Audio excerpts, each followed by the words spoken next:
ស្មានមកដល់ថាគេចង់សម្លាប់ខ្លួនមកទីនេះពេលណាដោយផ្សងសំណាងអញ្ចឹង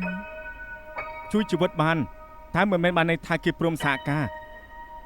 តែលោកនៅតែមកសុំជួបគេមេធាវីហ្វាន់ធាណាដូចនាងនឹងណាសាកមើលមកក្តារទៀតខ្ញុំជាមួយមេធាវីហ្វាន់ទៅសន្តាគារឃើញរបស់ប្រពន្ធលោកក្នុងបន្ទប់របស់លោកស្នាក់នៅក្នុងថតតុកមានសម្បត្តិលីស្លាប់របស់ប្រពន្ធលោក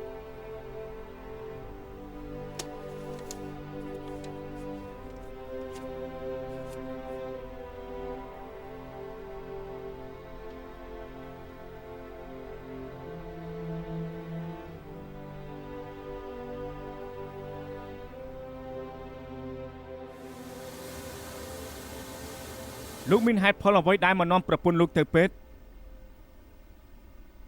ប្រពន្ធខ្ញុំឈឺដល់ដំណាក់កាលចុងក្រោយហើយមន្ទីរពេទ្យមិនអាចជួយជីវិតគេបានទៀតមិនចង់ទៅដេកពេទ្យសុកចិត្តទៅផ្ទះល្អជាងនៅផ្ទះអ្នកណាជួយមើលថែគេខ្ញុំហើយលោកមិនទៅធ្វើការទេពីមុនធ្វើតែខ្ញុំត្រូវជួយមើលគេរាល់ថ្ងៃដល់ត្រូវដេញចេញ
លោកប្រាប់ឲ្យមនុស្សមិនបាច់ជួយប្រពន្ធលោកអញ្ចឹងពិតមែនបានន័យថាតាំងពីដើមដល់ចប់លោកចង់ឲ្យប្រពន្ធលោកស្លាប់ណាស់មែនទេ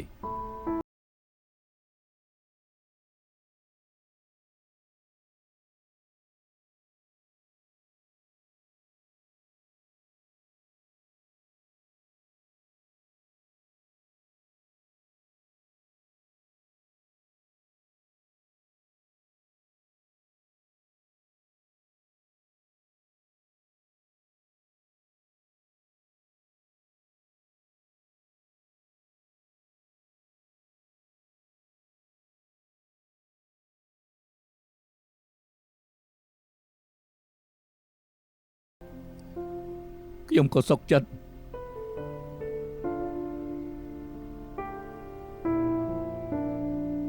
សាស័យនាងប្រាប់ថាមុនកើតហេតុមួយជប់នាងត្រឡប់ទៅសន្តាគារជួយម្ដាយនាងហើយនៅពេលនោះក៏បានជប់នឹងកូនក្តីខ្ញុំជួយប្រាប់បន្តិចទៅថានាងបានឃើញអ្វីខ្លះថ្ងៃនោះខ្ញុំសម្រេចក៏ត្រឡប់ទៅជួយម៉ាក់ធ្វើការទូទៅប្រហែល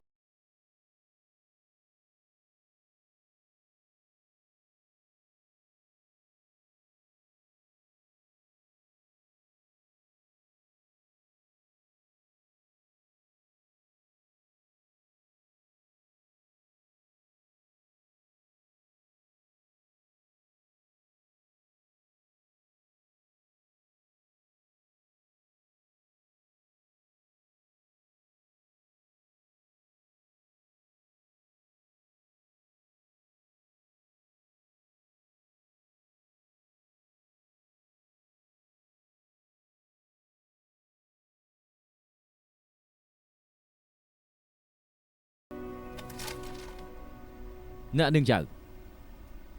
ចា នាងប្រាប់ថាមុនថ្ងៃកើតហេតុមកយប់ចុងចោតមកសុំទូទាត់ថ្លៃបន្ទប់ទាំងអស់ហើយ មែនហើយ គេស្នាក់ប្រហែលថ្ងៃនាងទូទាត់លុយពីគេប្រហែល ស្នាក់ប្រហែលជាមួយអតិន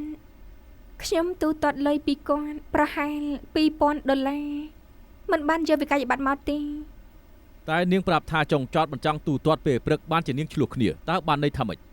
ខ្ញុំក៏មិនដឹងដែរសុកសុងស្រាប់តែគាត់ខឹងតែចុងក្រោយខ្ញុំក៏ឲ្យគាត់ទូទាត់ បានន័យថា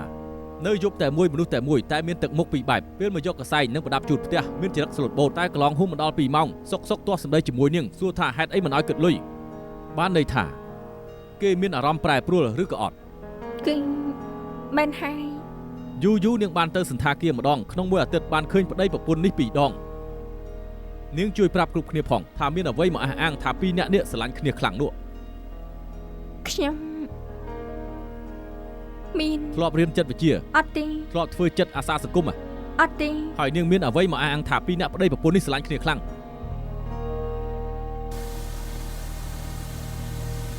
បើចុងចោតមានចិត្តមេត្តាពិតមែនហេតុអីក៏នាំប្រពន្ធទៅមាត់សមុទ្រសូមកុំភ្លេចថាជនរងគ្រោះពីការមួយកំណត់ក្រោមហើយចុងចោតគឺជាអ្នកសាងស្ថានភាពជាអ្នកបង្កើតរឿងចុងចោតមានចេតនាសម្លាប់ប្រពន្ធបានទៅសមុទ្រកម្លាំងជំរុញរបស់រឿងនេះឃើញច្បាស់ថាចង់សម្លាប់ប្រពន្ធហើយចំណុចគួរឲ្យសង្ស័យតែមួយគត់គឺការបដូរចិត្តតែសាក្សីអះអាងហើយមុនអ្នកស្លាប់ធ្លាក់ចូលសមុទ្រមានកាយវិការជំទាស់ហើយមិនចង់ចុះទៅហើយសាក្សីក៏បានឮសំឡេងអង្វរពីចុងចោតថាមិនឲ្យជួយប្រពន្ធបើសិនជាមើលតាមផុសតាងអាចមិនសូវជាប់គ្នាខ្ញុំព្យាយាមនាំយកមកភ្ជាប់គ្នាឲ្យคล้ายជាសាច់តែមួយឃើញថារឿងក្តីនេះគឺជាផែនការរៀបផែនការកិច្ចពីការមើលថែប្រពន្ធកិច្ចពីច្បាប់ដាក់ទោសបន្តិចទៀតក្រុមជំនុំជម្រះនឹងបានស្ដាប់ពាក្យបកស្រាយពីតុលាការជាទីគោរពថាអ្វីជាឃាតកម្មពេលអស់លោកបានស្ដាប់ហើយគិតថាសម្ដីដែលខ្ញុំនិយាយជាជំហានការការរឿងក្តីខ្ញុំសូមឲ្យក្រុមជំនុំជម្រះកាត់ទោសចុងចោតថាមានកំហុស ឃើញប្រពន្ធដួលហើយក៏មិនបានគ្រាមិនមែនជាឃាតកម្មឃាតករជាការច្រានប្រពន្ធទម្លាក់សមុទ្រនៅពេលដែលច្រានខ្ញុំចង់ឲ្យក្រុមជំនុំជម្រះយល់ឲ្យបានច្បាស់និងកាន់តែច្បាស់ចិត្តគំនិតនិងច្បាប់គឺវិខុសគ្នាគ្រប់គ្នាក៏អាចរិះគន់ទៅកាន់ចុងចោតដែរឃើញមនុស្សស្លាប់ហើយបែរជាមិនជួយតែចិត្តគំនិតនិងច្បាប់គឺមានស្តង់ដារពីរបែបត្រូវមកបែកពីគ្នាឲ្យបានខាងដើមចោតអះអាងថាចុងចោតចរានប្រពន្ធធ្លាក់ចូលសមុទ្រពិតមែនប៉ុន្តែផុតតាំងដែលសំខាន់បំផុតបែរជាសាស័យបានឃើញយ៉ាងច្បាស់គ្រប់គ្នាអាចវិភាគនៅពេលដែលការឡើងប៉ុន្តែខ្ញុំសូមវល់គ្រប់គ្នាការពិចារណាពីឲ្យការរបស់កូនក្តីខ្ញុំនៅក្នុងសាវនាការត្រូវមើលលើផុតតាំងជាមួយខ្លួនបើកូនក្តីខ្ញុំរៀបគម្រោងដើម្បីឃាតកម្មប្រពន្ធនោះហេតុអីបានជាគេរើជោគនៅថ្ងៃដែលមានមនុស្សធ្វើការនិងប្រព្រឹត្តកំហុសនៅកន្លែងដែលមានមនុស្សច្រើនថែមទៀតរីរែកបញ្ជាក់ថាគេគិតច្រើនការទុកខូចសតិព្រោះគេស្មានមកដល់ថាប្រពន្ធគេចង់ស្លាប់ដល់ថ្នាក់នេះសោះក្រុមជំនុំជម្រះខ្ញុំសូមបញ្ជាក់ម្ដងទៀតរឿងក្តីនេះក៏មើលតែសម្បកក្រៅច្រើនឬមួយក៏មិនច្រើនគឺជាទង្វើដែលប្រែប្រួលភ្លាមទោះបីជាគេបដូរចិត្តហើយតែប្រពន្ធគេចង់ស្លាប់តែម្យ៉ាងគត់ដើម្បីបំពេញបំណងនេះគឺជារឿងម្យ៉ាងគត់ដែលកូនក្តីខ្ញុំសម្រាប់ចិត្តធ្វើនៅពេលនេះណាដឹងដែរទេគេស្រែកអង្វរមិនឲ្យអ្នកណាចូលទៅជួយប្រពន្ធរបស់គេនោះទេវាគឺជាសម្លេងដែលឈឺចាប់ចេញពីចិត្តនៅក្នុងសភាពជំវិញដ៏ឃោរឃៅគឺដើម្បីឲ្យប្រពន្ធគេបានរួចផុតពីទុក្ខបើគិតតាមជ្រុងនេះគ្រប់គ្នាប្រហែលជាពិបាកក្នុងការយល់ហេតុអីសាស័យនៅកន្លែងកាត់ហេតុគ្មានអ្នកណាឃើញកូនក្តីខ្ញុំច្រានប្រពន្ធទម្លាក់ចូលសមុទ្រព្រោះថាគេអត់បានធ្វើហើយក៏មិនអាចចិត្តធ្វើតាមច្បាប់ហុងកុងមាត្រាទី212ខទី2អ្នករៀបគម្រោងសម្រាប់អ្នកផ្សេងដឹងច្បាស់ថាទង្វើនេះអាចធ្វើឲ្យអ្នកផ្សេងស្លាប់ហៅថាឃាតកម្មគ្រប់គ្នាធ្លាប់ស្បត់ក្នុងសាសនាឬក្រៅសាសនាហើយអះអាងកាត់ក្តីតាមការពិតតាមផុសតាងដែលឃើញនេះជាភារកិច្ចដែលគ្រប់គ្នាត្រូវធ្វើយ៉ាវជួយហួរធម្មតាខ្ញុំបង្រៀននាងបែបម៉េចនាងជាអ្នកច្រានប្រពន្ធគេធ្លាក់សមុទ្រឬយ៉ាងម៉េចខ្ញុំនិយាយតែ2-3ម៉ាត់នាងក៏គាំង ពេលលោកគ្រូសួរសំណួរក្រោយខ្ញុំនៅគិតសំណួរមុននៅឡើយ ត្រូវខ្ញុំបោកនឹងណាខ្ញុំមានចេតនាយកពីសំណួរមកសួរព្រមគ្នាធ្វើឲ្យនាងគិតថាវាពាក់ព័ន្ធនឹងគ្នា លោកគ្រូធ្វើបែបនេះមិនបានខ្ញុំគិតថាលោកគ្រូមិនបោកខ្ញុំទេ ហើយនាងធ្វើបែបនេះយ៉ាងម៉េចបានទៅខ្ញុំគិតថានាងជាកូនសិស្សខ្ញុំមិនចាំបាច់ឲ្យខ្ញុំរំលឹកទៀតនោះទេចេះចាំខ្លះផង មេធាវីលិនខ្ញុំក៏ចង់សួរដែរចង់ចោទឲ្យថ្លៃជួលបន្ទប់ប្រមាណពាក់ព័ន្ធអីនឹងចរានប្រពន្ធឬអត់ ផ្ដោតលើស៊ូផ្លូវណា ឯងបង្រៀនណាមិនក៏មកសួរខ្ញុំ ក្មេងគេចង់រៀន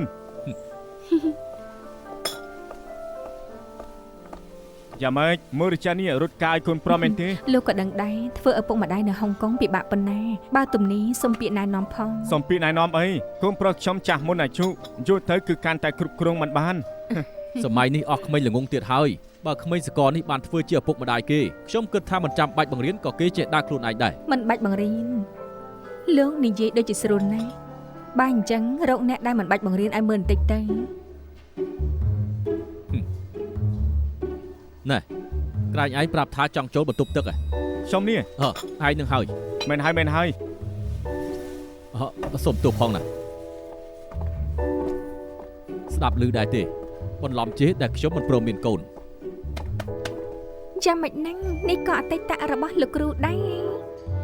លោកគ្រូនីឆាលីហៀងសុំខ្មាស់ ត្រូវហើយ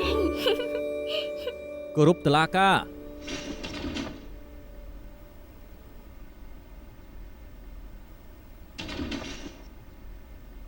ក្រុមជំនុំជម្រះមានពាក្យកាត់ក្តីហើយនៅ ចាស់មានហើយ កាត់ក្តីដូចគ្នាទេ ចាស់ ពួកនាងកាត់ក្តីថា ពួកយើងកាត់ក្តីថាមិនខុស តុលាការសុំសម្រេចដកបណ្ដឹងបទល្មើសឃាតកម្មដោះលែងខ្លួនភ្លាម គោរពតុលាការ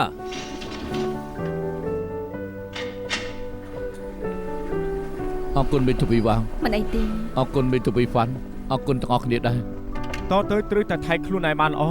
ចាំសម្ដីប្រពន្ធលោកកំព្រមចោះចាញ់ងាយពេក អរគុណ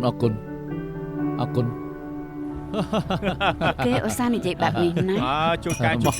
ក្រែងចិត្តមែន អូ ទេ ខេថ្ងៃក្រោយជួបគ្នា អូខេ ខានជួបគ្នាជួហើយនៅពូកែវោហាសាប់ដដែល យ៉ាងម៉េចហ្នឹងនៅឃើញសម័យនៅធ្វើជាមេធាវីហាត់រៀននេះ ហើយបន្តិចបន្តួចពីមុននៅក្មេងក៏មានគ្រូជួយមើលមិនចាំបាច់បារម្ភច្រើនពេកនោះទេ ប្រកាសណាលោកគ្រូចូលចិត្តលោកជាមួយដាន់ខែនបំផុតត្រូវហើយបាត់តាណាហើយ ទៅទទួលមនុស្សនោះគឺមកហើយ បូនេះមែនទេ អេម៉ា អេម៉ាយវិលតែអតីតទៀតហើយ ជាលើកទី2សួស្តីអេម៉ា សួស្តី សួស្តី សុំទៅបន្ទប់ទឹកសិនណា អូខេ ហេលោកឯងនេះដូចមាត់ស្រីទៀតហើយ គេក៏ចង់មានគ្រួសារតែមនុស្សស្រីគឺមិនព្រមទទួល អេមីលី អេស្លី ណែ yes បានហើយត្រូវដៃគ្នាជ្រុលពេកហើយកុំនិយាយរឿងខ្ញុំអីចុះនាងយ៉ាងម៉េចដែររយរបស់នាងយ៉ាងម៉េចទៅហើយ អូធម្មតាប្រាជីវិតធម្មតាគេក៏ធ្វើការរបស់គេតំណែងតំណងយើងល្អណាស់ មិនគិតឈានទៅមុខបន្តិចទេហ៎ គេហោះទៅមកហើយខ្ញុំក៏មិនចង់មានកូនខ្ញុំគិតថាមិនបាច់រៀបការ អូ yes ចំណុចនេះខ្ញុំយល់ស្របពីមុនខ្ញុំយល់ថាបានជួបអ្នកដែលប្រកាសហើយប៉ុន្តែរបស់ល្អតែងតែមកតាមក្រោយ ពិតអី ពិតណាស់ដើម្បីដើមឈើមួយដើមសុកចិត្តចោលព្រៃវាគួរស្ដាយណាស់ ចៃដនមែនសាព្រីណាកូននិយាយបែបហ្នឹងគេថាសប្បាយចិត្តដែលឯងបោះបង់ដើមឈើដូចគេចោលគេរៀបការថ្មីហើយក៏មានកូនដែរមានក្តីសុខណាស់កូនប្រុសគេគឺគួរឲ្យស្រឡាញ់ណាស់ កាត់រមម្ដាយ ណែ យ៉ាងម៉េច ខ្ញុំកើតអេតចាំខ្ញុំកំងឲ្យថ្មីចុះណែដើមឈើឯងមកឲ្យនោះ សួស្តីបង មកស្ដីវិវាទចុះមក សួស្តីវិវៀនសួស្តីអាមានដែរខានជួបគ្នាយូរហើយជឿសៀនម៉ានេះលោកណាធ្វើឲ្យក្មេងខ្លាចហើយ ធម្មតាគេមិនដែរអញ្ចឹងទេសង្ស័យតែខ្លាចនាង ខ្ញុំហ៎ ជូសៀនទៅពុននៅខាងក្រៅធ្វើឲ្យកូន ជឿសៀនចេញមកកូនកុំខ្វះការគួរសម លោកពូដានខែនចៅក្រមលីសួស្ដីប្រាប់ឲ្យថាខ្លាចនាង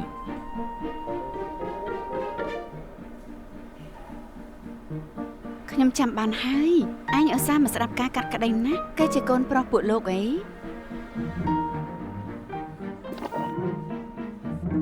ូនចូលចិត្តច្បាប់អូខេគ្មានបញ្ហាប៉ាជាមួយម៉ាក់ធ្វើអាជីពនេះបើចង់រៀនច្បាប់គួរតែសួរប៉ាម៉ាក់តាមត្រង់ក៏បានដែរហេតុអីឧស្សាហ៍ទៅលួចមើលការកាត់ក្តី ហេតុអីសួរសំណួរវិញម្លេះធម្មតាប៉ាសួរអ្នកទោសបែបនេះហ៎ ប៉ាម៉ាក់មិនបានទុកកូនជាអ្នកទោសគ្រាន់តែចង់ដឹងថាធ្វើបែបនេះធ្វើអី ចំណេះនៅក្នុងសាវនាការមិនមែនរៀនត្រឹមច្បាប់ប៉ុណ្ណោះទេបានប្រាប់ពីដំណើរការជីវិតមនុស្សរឿងក្នុងសាវនាការឃើញសាច់ឈាមឃើញការពិនច្រើនជាងនៅក្នុងសភៅ ប៉ាម៉ាក់ឲ្យកូននៅសាលាជាប្រចាំព្រោះជឿថាកូនអាចមើលថែខ្លួនឯងបានរៀបការប្រើជីវិត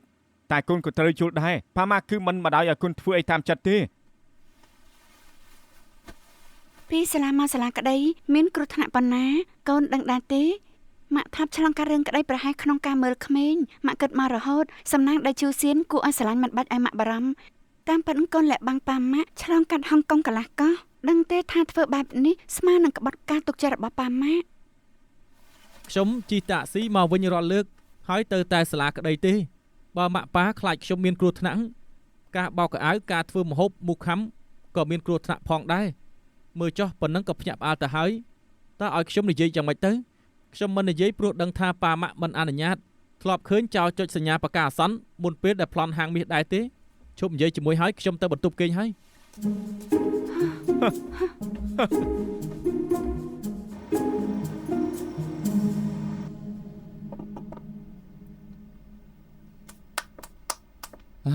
មិនស្មានថាលើលោកនេះមានប្រុសល្ងីល្ងើអញ្ចឹងបានជាខ្ញុំរកប្រពន្ធថ្មីហើយព្រមជាប់គុកដើម្បីប្រពន្ធណាលេខសោយទៀតដឹង ខ្ញុំស្មានថាលោកយកចិត្តឈិនជៀនអាន ប្រុសមិនអាក្រក់ស្រីមិនស្រឡាញ់តែអាចធ្វើអីខ្ញុំបានទៅហ៎ គិតបែបនេះពិតមែនទេ អត់ទេខ្ញុំសួរខ្លួនឯងហើយមកស្មោះមួយដូចជាឈិនជៀនអានទេ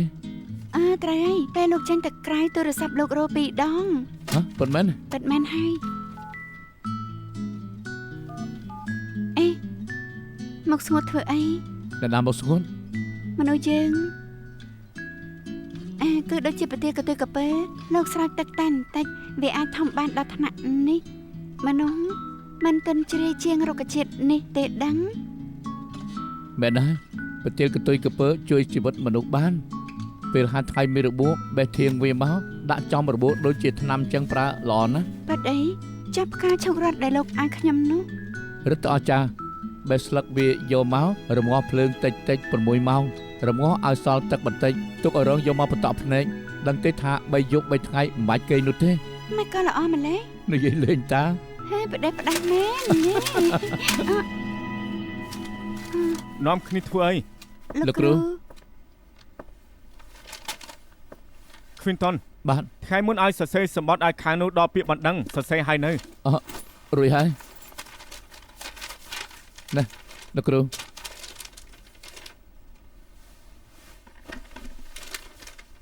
មិនល្អទេសរសេរម្ដងទៀត ហ៎ដូចមិនខុសទេអានលំអិតហើយ ឯងសរសេរដល់មួយហេតុផលសូមឲ្យដើមចោតឈប់ប្តឹងចុងចោតមែនទេ មែនទេដល់មួយហេតុផល មិនមែនហូបសាច់ខ្វាយទេកំងពេញតុកឬហូបខ្លួនឯងជើងហេតុផលខ្សោយបំផុតជុំមកដាក់មុនគេប៉ុណ្ណឹងក៏គេបល់ដែរក្រៅពីនេះទោះបីជាខ្លាំងប៉ុណ្ណាក៏ត្រូវលុបចោលហេតុផលមិនចាំបាច់ប្រើទេយកចំណុចខ្លាំងបំផុតដាក់មុនគេប៉ុណ្ណឹងក៏ឈ្នះដែរសរសេរថ្មីទៅកូនក្តីគេត្រូវឈប់ដឹងឬអត់គឺស្ថិតនៅលើឯងហើយ បាទខ្ញុំដឹង សំណួរក្មេងបឋមប្តឹងដំណើរការក្តីនិងដោយការតឡាការខុសគ្នាកន្លែងណាទៅអ្នកណាតបមុន អ្នកមើលខុសត្រូវច្បាប់មានទូនាទីគ្រប់គ្រងប្តឹងនិងដំណើរការក្តី Notio Prosecution និងតុលាការឆាច់សិទ្ធជាជំហានដំបូងដែលអ្នកមើលខុសត្រូវច្បាប់យកមកប្តឹង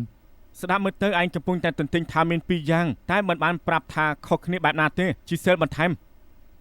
ប្តឹងដំណើរការក្តីមិនពាក់ព័ន្ធនឹងការចាប់ខ្លួនបានល្មើសបែបស្រាលចំណែកដែលការតុលាការគឺចេញក្រោយ48ម៉ោងដែលជនល្មើសត្រូវចាប់ខ្លួនបានល្មើសវាធ្ងន់ជាង លើកក្រោយស្ដាប់សំណួរឲ្យបានច្បាស់កុំមកឆាប់តប បាទ ហើយនៅមានការប្រឡងបើប្រឡងជាប់ទើបអាចទៅបន្តបាន ប្រឡងអី វិញ្ញាសាគឺក្តីដែលខ្ញុំគិតថាពិបាកធ្វើ ប្រឡងពេលនេះហី កំណត់ព្រំដែនវិញ្ញាសាទេ ចង់ប្រឡងក៏ប្រឡងមិនកំណត់មានពេលវេលាមែនហើយអ្នកណាមានពេលទំនេរកន្លែងនោះគឺមានឯកសារវាចាណាស់ទៅហើយ ហើយក៏មិនប្រើការដែរបើទំនេរជួយមើលឃ្លីឲ្យផងទៅ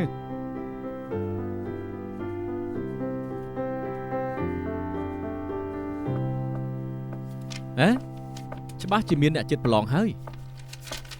កុំតានតឹងអី មិនកំណត់ព្រំដែនឲ្យត្រូវប្រឡងពេលណាក៏មិនប្រាប់ទៀត ហើយមានវិញ្ញាសាណា មានរឿងក្តីដែលពិបាកធ្វើបំផុត រឿងក្តីដែលលោកគ្រូប្រាំថាពិបាកធ្វើបំផុត ឆ្នាំមុនក៏ប្រឡងវិញ្ញាសានេះដែរ ទោះយ៉ាងណាក៏ឲ្យពេលត្រៀមខ្លួនឡើងមួយអាទិត្យលោកគ្រូប្រាប់ហើយបើខ្ញុំលួចប្រាប់ពួកឯងគាត់នឹងគិតបញ្ជីជាមួយខ្ញុំ មានប្រជុំម៉េ មិនមែនប្រជុំទេតែត្រៀមប្រឡងមើលចាស់ ក៏មើលខ្ញុំគ្មានអ្វីប្រាប់ទេសំណាងល្អ សំណាងល្អទៀតហើយ ណែចង់ធ្វើអីសំណាងល្អណាស់ស៊ូទៅសិនហើយ មិនមែនមិត្តទេពឹងខ្លួនឯង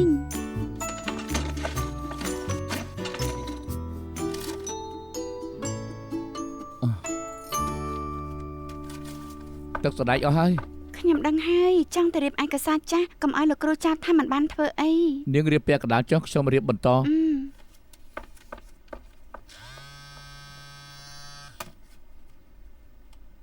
អាឡូអាឡូ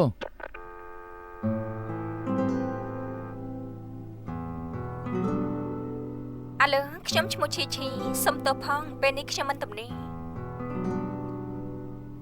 ជីទេរបង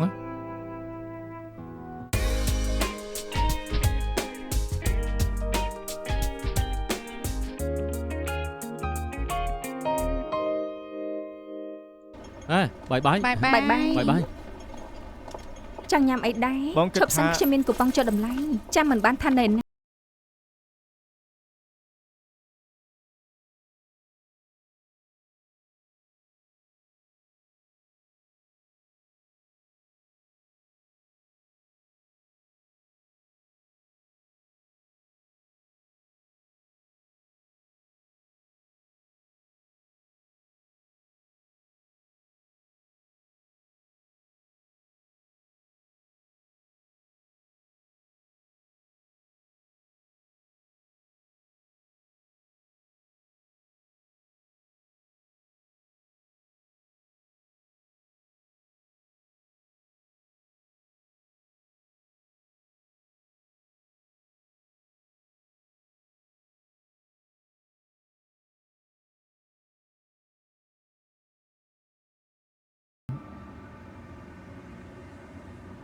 បើគ្មានផ្ទះត្រូវទិញផ្ទះគ្មានឡានត្រូវទិញឡានយើងត្រូវធ្វើបែបនេះមែនទេ ធ្វើមិត្តស្រីលើខ្ញុំមានអារម្មណ៍គ្មានសុវត្ថិភាពមិត្តសម័យរៀនរៀបការមានកូនអស់ហើយមានផ្ទះហើយក៏ចង់បានផ្ទះធំមានឡានហើយក៏ចង់បានឡានថ្លៃខុសត្រង់ណា បើសេងបាននៅភូមិគ្រឹះវាហោះហើរលើមេឃឃើញច្រើនជាងយើងឃើញទៀត អញ្ចឹងទៅកាត់ជាបាសីទេ ជាតិមុនខ្ញុំធ្វើជាបាសីហើយ ខ្ញុំធ្លាប់សង្ស័យថាលោកមកពិភពផ្សេងឬអត់ហេតុអីអ្វីដែលលោកឃើញខុសពីខ្ញុំឃើញ ហេតុអីក៏មិនជឿបងនិយាយខ្លាំងអញ្ចឹង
ខ្ញុំតាក់ទងជាមួយប្រុសផ្សេងហើយគេរៀនចាប់ MBA ទើបដូរមកនៅក្រុមហ៊ុនយើងមិនដល់2ឆ្នាំក៏បានធ្វើអ្នកគ្រប់គ្រងគេតាមចែកចង់ខ្ញុំតាំងពីនៅជាមួយលោកម្លេះ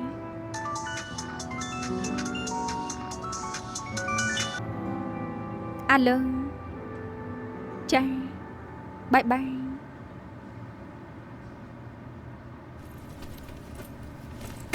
ខ្ញុំទៅហើយ ចាំបងជន់ទៅ មិនបាច់ទេ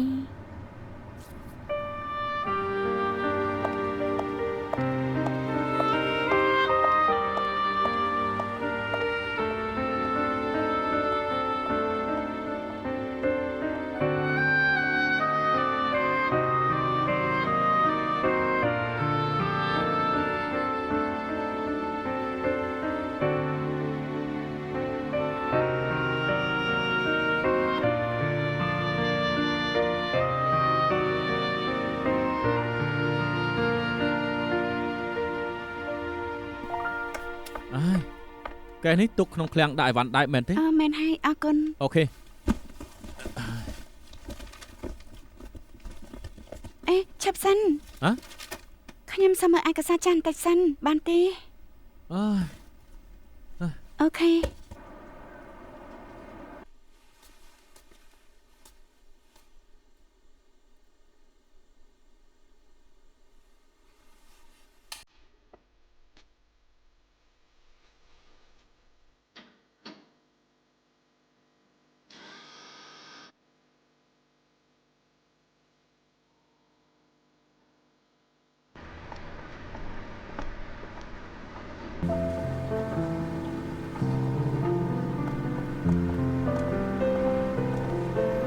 Holly Finton សុខសប្បាយទេ នៅដ ដ ដែល ដែលចេញពីធ្វើការទៅរកអីផឹកជាមួយគ្នាទេ អូខេ អរគុណ តាមសប្បាយចុះ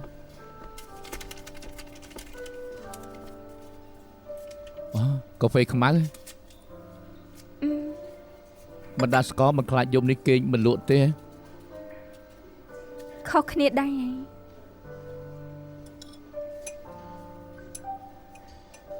ពីថ្ងៃមុនខ្ញុំជួបជេដន អញ្ចឹងហីគេយ៉ាងម៉េចហើយ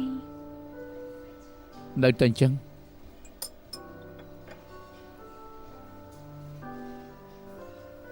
ខ្ញុំយល់ចិត្តរបស់នាងព្រោះថាខ្ញុំក៏ទើបតែបាយគ្នាជាមួយមួយស្រី ដោយសារតែ มันពាក់ព័ន្ធនឹងអ្នកទី3ទេអាក្រក់មកពីខ្ញុំ មែនហើយមនុស្សពីរនាក់នៅជាមួយគ្នាសុខសឹងបើជាសែលមិនប្រាំខ្ញុំប្រហែលជាមិនជីស៊ូតាមត្រង់លោកដឹងតាំងពីដំបូងម្លេះមែនទេថាគេមានស្រីម្នាក់ទៀត ពួកយើងដឹងថាគេមានមួយស្រីប៉ុន្តែពេលខ្ញុំដូរការងារបានដឹងថានាងជាមួយស្រីគេ កន្លងមកគេមិនដែលណែនាំខ្ញុំឲ្យមិត្តភក្តិគេស្គាល់ទេយកលេសថាខ្លាចមិត្តចំណែន មើលស្រីខ្ញុំប្រាប់ថានិយាយជាមួយខ្ញុំមិនដឹងរឿងថាខ្ញុំមកពីភពផ្សេង ខ្ញុំជាមួយជាដនគ្មានបញ្ហារឿងនេះពេលខ្លះខ្ញុំនិយាយមួយប្រយោគគេក៏តបមួយប្រយោគទៀតឧស្សាហ៍និយាយប្រយោគដូចគ្នាតង់ដូចគ្នាទៀត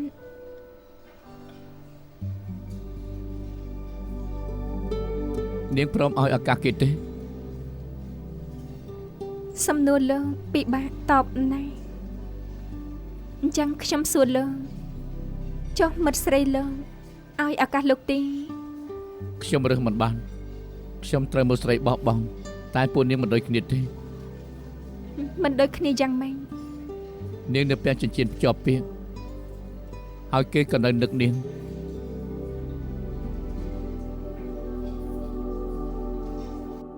ខូបកំណាត់នាងហ៎ខូបកំណាត់នាងឬខូបកំណាត់ហូលីអត់ទេគេមិនបានកាត់ខែនេះគេកាត់ខែនេះហ៎ នាងស្គាល់គេយូរបំផុតបាននាងមិនដឹងពួកយើងមិននឹងដឹងទេ វ៉ាវហូលីនាងស្អាតណាស់ រោមក្រហមដូចកូនក្រមុំអញ្ចឹង អរគុណហើយដែលឲ្យកិត្តិយសមកវ៉ាវមួយពេលនេះសង្ស័យមិនធម្មតាទេ ខូបកំណត់នាងពិតមែនណា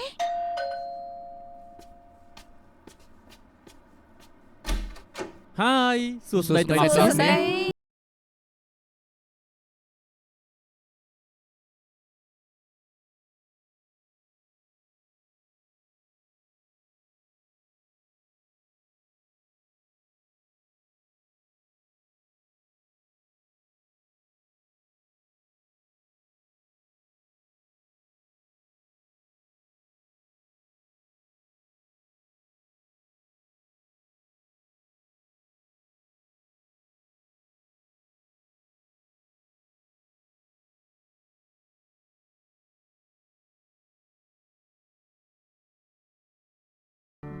អរគុណ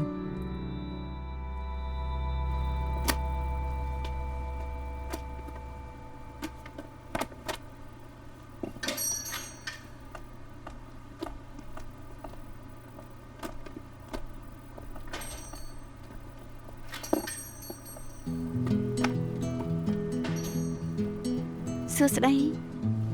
មកវិញតាំងពីកាលណា ចុះជនហោព្រឹកមិញមិនតបានទេប្រាប់នាងទេ ខ្ញុំឃើញ Facebook លោកហើយថារូបស្អាតណាស់ជិះកង់រហូតមែនទេមិនហត់ទេអី រឿងនេះចាំតែជិះជាមួយនឹងពីក្រោយចុះអង្គុយផឹកតែសិនទៅខ្ញុំទៅចូលរបស់ជុំឲ្យនេះគឺជាកាដូ ក្រាញ់ចិត្តណាស់ មួយក្បាលនេះនាងក៏ជុំមកហើយពេលដែលខ្ញុំទៅទេសចរគឺពឹងមិត្តភ័ក្តិបើកឡាន2ម៉ោងទៅទិញនៅទីក្រុងជុំឲ្យបើចាំដល់កម្មករកំពុងផែធ្វើបាតកម្មប្រហែលជាយូរ អរគុណហើយ មួយក្បាលទៀតជាកំណត់ត្រា ទើស្លាប់ក៏ត្រូវទៅមិនបានទេអី ដឹងថានាងមិនអាចទៅបានត្រឹមតែចំណែន ឲ្យខ្ញុំជិះកង់ទៅដើរលេងដូចជាលោកខ្ញុំមិនដែលគិតនោះទេ មនុស្សជាងប្រាប់ពេល2ភាគ3សម្រាប់ធ្វើការគួរឲ្យស្ដាយដែរទេ អាយឺតធាក់កង់របស់លោកគួរតែបោះពុំឲ្យច្រើនទុកចែកកូនក្តី ប្រកាសជាបានប៉ុន្តែរបស់នាងវាជាការធ្វើការមិនមែនធាក់កង់ទេ ដន ចាំមិនហើយកាវី អានចប់ហើយ ចប់ហើយហ៎មានពីក្បាលទៀតចាប់អារម្មណ៍ទេ បាយបាយ ខាងនេះនេះហើយ អូខេហើយចុះមកក្បាលនេះប្រើការបានទេ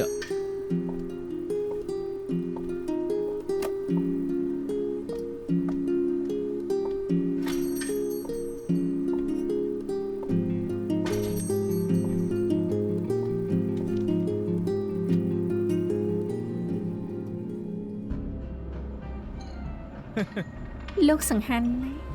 ពិតមែនទេ ការពិនតោះ បាយបាយ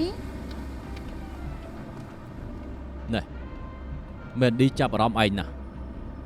គួរឲ្យស្ដាយ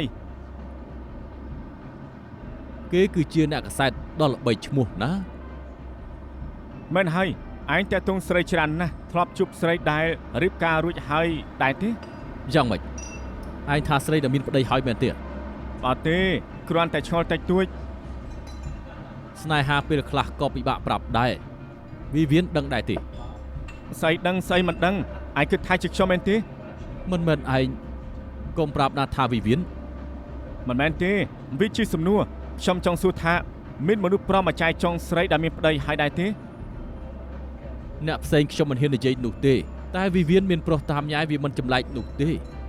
គេចេះមើលថែខ្លួនឯងក៏ហក់ថាអាយុជាង20ក៏មានតែជឿដែរ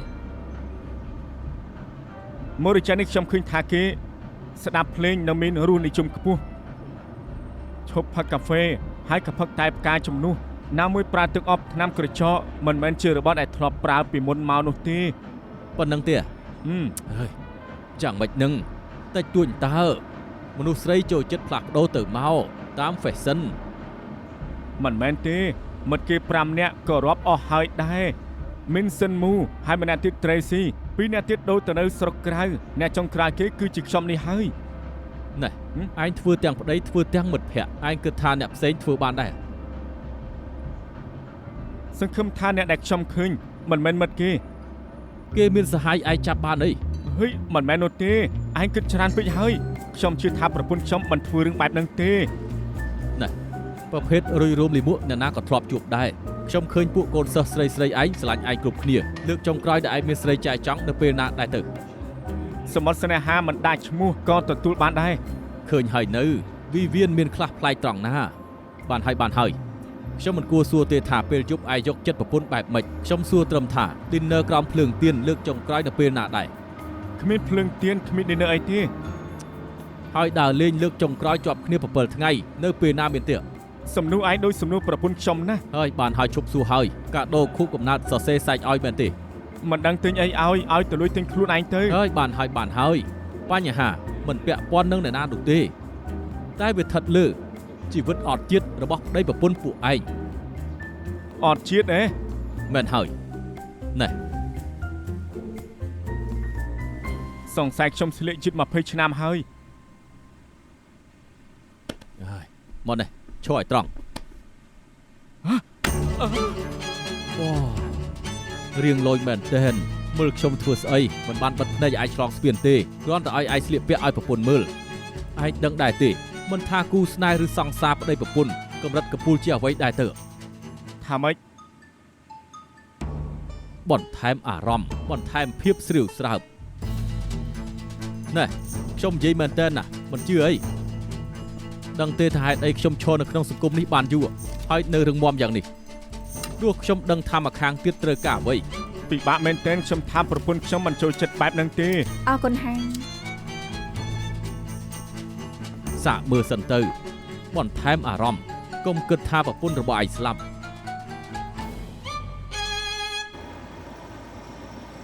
មានឱកាសតបម្នាក់3ដង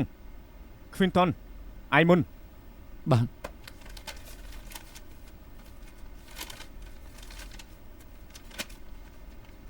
ជារឿងក្តីនៅអង់គ្លេសដើមចោតជាមេធាវីចុងចោតជាកូនចៅគេតាមកិច្ចសន្យាជួលចុងចោតគឺមិនទាន់ផុតកងត្រាជួល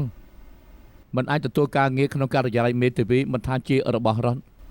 ដើម្បីការពារសិទ្ធិអ្នកជួលតែរឿងក្តីនេះគឺចំណុចដែលមានទំនាស់គឺកងត្រាទាំងសងខាងគឺមិនបានកំណត់ពេលវេលាអយុត្តិធម៌ចំពោះចុងចោតហើយសង្គមនៅពេលនោះគឺមានការបែងចែកយ៉ាងច្បាស់លាស់សម្រាប់សិទ្ធិអ្នកជួលនិងសេរីភាពក្នុងការចុះកងត្រាដូច្នេះការកាត់ក្តីរបស់ចៅក្រមមានប៉ះពាល់ដល់សង្គមយ៉ាងខ្លាំង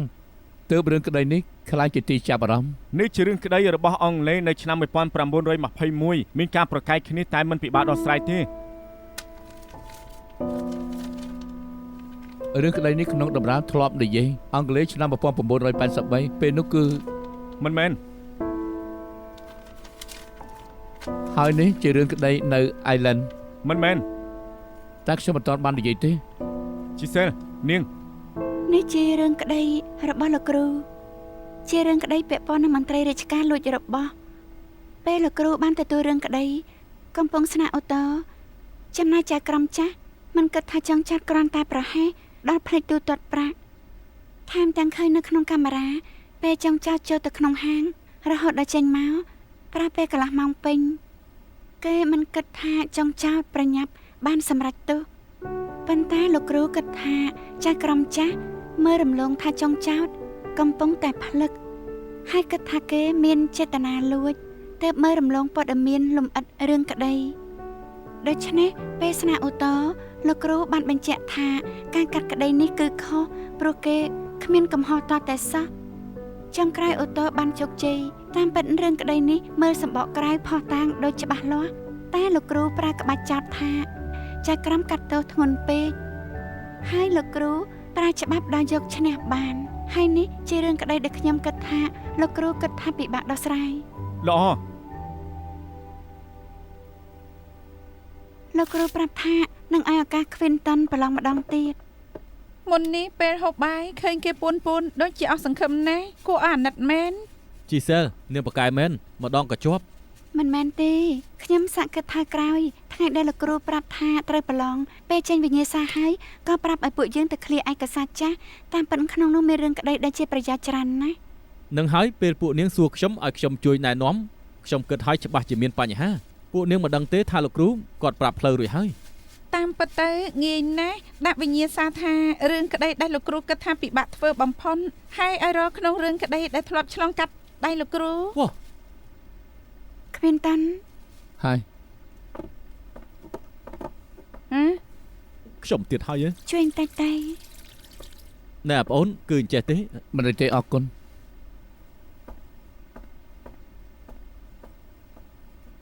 ធ្វើយ៉ាងម៉េចទេ